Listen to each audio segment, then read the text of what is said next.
Alors, de quoi ça parle, ce spectacle?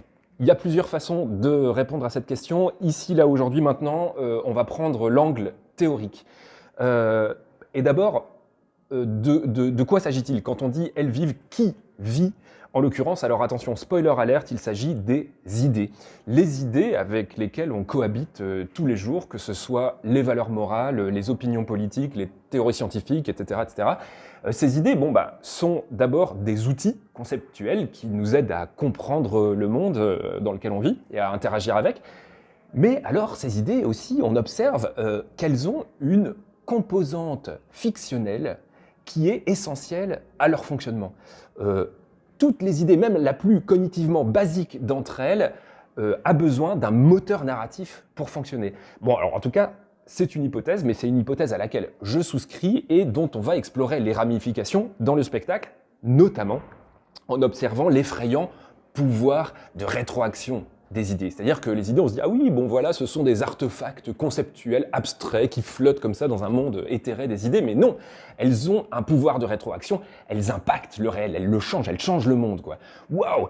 Et notamment, on l'observe au travers du processus de renversement du rapport d'asservissement. Ça, c'est carrément flippant. Parce qu'au début, quand on donne naissance à une idée, voilà, c'est un outil, elle est à notre service pour, voilà, je sais pas, décrire une situation par exemple. Et puis certaines de ces idées vont gagner en influence, en puissance, en emprise en fait. Et puis à un moment, on observe le renversement du rapport d'asservissement. Et c'est-à-dire qu'on va se mettre au service de l'idée. Et on va même aller jusqu'à façonner le monde pour qu'il corresponde à l'idée. Et c'est-à-dire qu'on est devenus, nous, les instruments de cette idée, alors qu'au début, c'était l'inverse. Et alors, ça fait écho évidemment à l'actualité la plus brûlante, parce que des histoires qu'on raconte et qui vont rétroagir de façon extrêmement brutale sur le réel, on en entend plein et ça fait gravement flipper. Voilà, bon, alors tout ça évidemment, surtout dit comme ça, avec un débit assez soutenu, c'est un peu un gros paquet théorique. En l'occurrence, dans le spectacle, en fait, ça va être surtout en filigrane, si vous voulez, il va affleurer. Dans la forme, ça reste quand même une sorte de grande promenade en forêt assez joyeuse, avec des allers-retours dans la timeline au moyen du mnémoprojecteur. Et puis alors, on peut noter quand même qu'il y a quand même pas mal de blagues assez excellente à mon sens. Alors après, évidemment, ça dépend de la proximité de votre sens de l'humour avec le mien, mais j'ai fait la liste de mes blagues favorites. Il y a notamment la blague du bounty. Il y a quand Wolfgang dit « Ah, cool !» Vous allez voir, c'est vraiment marrant.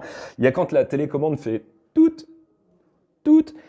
Ou encore, par exemple, quand Rita dit je sais pas, ça a dû tomber dans mes spams. Alors évidemment, la sortie du contexte, ça tombe un peu à plat, mais il va falloir que vous veniez voir le spectacle pour me dire ce que vous en pensez. Voilà, merci, bye.